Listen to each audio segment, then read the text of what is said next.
আসসালামু আলাইকুম ওরহমতুল্লাহি ওবরাকাতুহু। আমি ডক্টর মুফতি মাসুদুর রহমান শুরু করছি বক্তব্যের মাধ্যমে ধর্ষণের প্রতিবাদ। ইদানিং আমাদের দেশে দেখা যায় ধর্ষকদের একটি প্রভাব চলছে, যেখানে সেখানে ধর্ষণের এই ঘৃণিত কাজ সংগঠিত হচ্ছে। এ ব্যাপারে আমাদের সকলকে সচেতন হওয়া প্রয়োজন। বাংলাদেশ জাতীয় খতিব পরিষদের সভাপতি হিসাবে আমি এই টিপসটি আপনাদের জন্য দিলাম, যাহাতে আমরা প্রতিটি মসজিদে এই বিষয়ে সতর্ক করতে পারি। সম্মানিত দর্শক শ্রোতা, আল্লাহ রাব্বুল আলামিন বলেন, আয-যানিয়াতু ওয়াজ-যানি ফাজলিদু কুল্লা ওয়াহিদিম মিনহুমা মিয়াতা জালদা। সাদাকাল্লাহুল আযীম। ধর্ষণ ইসলামে একটি জঘন্য অপরাধ এবং এটি কঠোর শাস্তিযোগ্য। কোরআন হাদিস ধর্ষণের শাস্তি সম্পর্কে ধর্ষকের শাস্তি কঠিন এবং স্পষ্ট বলে দিয়েছে। ধর্ষণ ইসলামে জিনা বিনা রাজি, মানে জোরপূর্বক অবৈধ সম্পর্ক হিসাবে গণ্য করা হয়, যা শরীয়ত অনুযায়ী কঠোর শাস্তির আওতায় পড়ে। কোরআনের দৃষ্টিতে ধর্ষণের শাস্তি অর্থাৎ ধর্ষক যে তাদের শাস্তি দর্শনকারী ব্যভিচারীদের শাস্তি অনুরূপ। আল্লাহ বলেন, আয-যানিয়াতু ওয়াজ-যানি ফাজলিদু কুল্লা ওয়াহিদিম মিনহুমা মিয়াতা জালদা। ব্যভিচারী নারী ব্যভিচারী পুরুষ, তোমরা তাদের প্রত্যেককে 100 দৌড়া মারবে এবং আল্লাহর বিধান কার্যকর করবে। তোমরা এতে কোনো রকমের সহানুভূতি রেখো না, যদি তোমরা আল্লাহ ও পরকালের প্রতি বিশ্বাস হও। সূরা নূর 24 নম্বর সূরা 2 নম্বর আয়াত। ধর্ষণ যেহেতু জোরপূর্বক সংঘটিত হয়, তাই এটিকে সরাসরি হিরাবাহ বা সশস্ত্র ডাকাতি ও সন্ত্রাস হিসাবে গণ্য করা যায়, যা শাস্তি আরও কঠিন হতে পারে। ধর্ষণকারীদের জন্য কঠোর শাস্তির বিধান আল্লাহ বলেন, যারা আল্লাহ ও তার রসুলের বিরুদ্ধে যুদ্ধ করে এবং দেশের দাঙ্গামা হাঙ্গামা সৃষ্টি করে, তাদের শাস্তি হলো তাদের হত্যা করা হবে, তাদের শুলে চড়ানো হবে, অথবা তাদের হাত পা বিপরীত দিক থেকে কেটে ফেলা হবে, অথবা তাদের দেশ থেকে নির্বাসিত করা হবে। এটি তাদের জন্য দুনিয়াতে লাঞ্ছনা আর আখেরাতে রয়েছে তাদের জন্য মহাশাস্তি। সূরা মায়েদা 5 নম্বর সূরা 33 নম্বর আয়াত। এই আয়াত থেকে বোঝা যায় যে ধর্ষণের মতো একটি অপরাধ ইসলামে মৃত্যুদণ্ড, শূলবিদ্ধকরণ অথবা অঙ্গচ্ছেদ, নির্বাসন এগুলো নির্ধারণ যে কোনো একটি হতে পারে, হওয়া উচিত। হাদিসের আলোকে ধর্ষণের শাস্তি হলো যে রাসূলুল্লাহ সাল্লাল্লাহু আলাইহি ওয়াসাল্লাম এক ব্যক্তি এক নারীর উপরে জোরপূর্বক নির্যাতন করেছিল। রাসূল আকরাম সাল্লাল্লাহু আলাইহি ওয়াসাল্লাম সেই ধর্ষণকারীকে পাথর মেরে মৃত্যুদণ্ড কার্যকর করেন। তিরমিজি হাদিস 1454। নিরপরাধ নারী দর্শিত হলে তার কোনো শাস্তি নেই।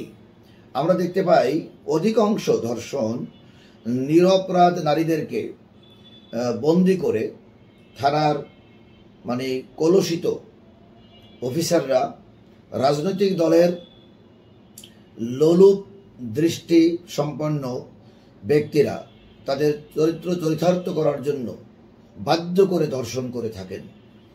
আবার কোথাও উদ্ভট উচ্ছৃঙ্খল জনগোষ্ঠী যা রয়েছে, চরিত্রহীন নেশাখোর, তারাও জোরপূর্বক ধর্ষণ করে থাকেন।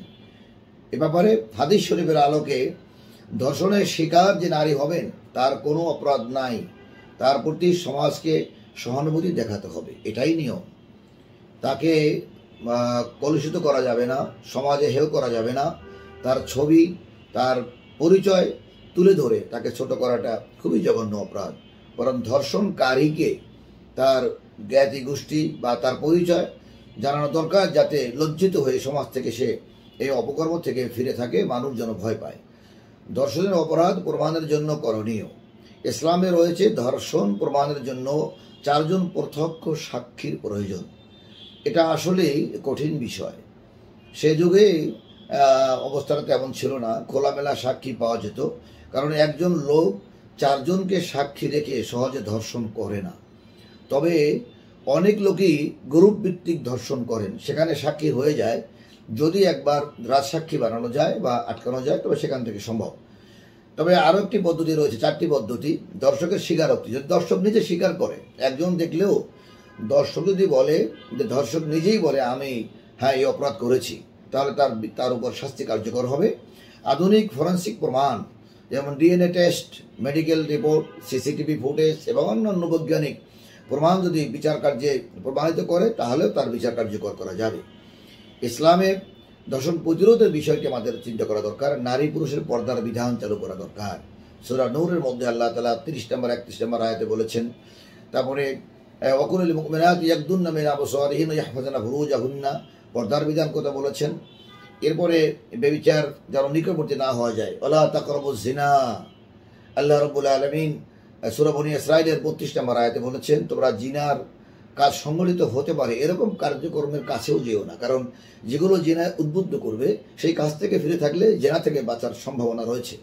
এরপরে 4 নম্বর আছে গুণগত ইসলামী শিক্ষার প্রচার ও নৈতিকতা বৃদ্ধি। নৈতিকতা থাকলে এটার মাধ্যমেও ধর্ষণ থেকে বাঁচা সম্ভব। আসলে মানুষকে এ ব্যাপারে সচেতন করা প্রয়োজন। উপসংহারে বলা যায় ইসলাম দর্শনকে অত্যন্ত ঘৃণিত অপরাধ হিসাবে গণ্য করে। দর্শকের বিরুদ্ধে কঠোর শাস্তি বিধান রয়েছে যাতে সমাজ এই ধরনের অপরাধ পুনরাবৃত্তি না ঘটে। পুনরাবৃত্তি না ঘটার জন্য যদি একজন দর্শকের বিচার টাকাওয়ালা হোক আর যত বড় লোক হোক, যেমন বসুন্ধরা গ্রুপের ছেলে, তারা দর্শন করেছিল কিন্তু টাকার জন্য বেঁচে গেছে আওয়ামী লীগ সরকারের কারণে। এরকম করে সরকারের আমলে সরকারের মন্ত্রী সেই টাকু মুরাদ থেকে আরম্ভ করে আর অনেক এমপি মন্ত্রীগণ তারা দর্শন করেছেন, তারা বেঁচে গেছেন, নায়ক নায়িকা এবং আরও অনেকদেরকে বাধ্য করেছেন বা এরকম সমাজের অনেক মানুষকে। এইগুলো থেকে আসলে আমাদের এক নৈতিকতার বিষয়কে ধরতে হবে, অন্যায়গুলোর কঠিন বিচার হতে হবে।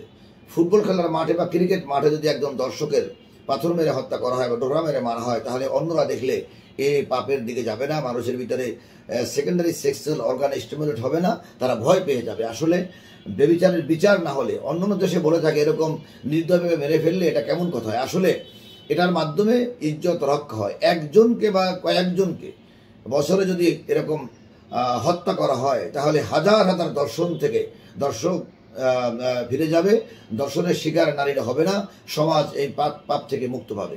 এই জন্য অপরাধের বিচার স্বল্প সময়ের মধ্যে বিচার তদারকি করে কার্যকর করা প্রয়োজন। আল্লাহ তাআলা আমাদের এই মুহূর্তে এই সরকারকে আহ্বান জানাচ্ছি দ্রুত এই বিচারের দর্শকের বিচার করা হয়, দর্শনকারীদেরকে যথাযথ বিচার করে মানবতার সামনে মানবতার অপরাধের এই বিচারগুলো তুলে ধরা হয়। আল্লাহ তাআলা তৌফিক দান করুন, আমিন। আসসালামু আলাইকুম ওয়া রাহমাতুল্লাহি ওয়া বারাকাতুহু।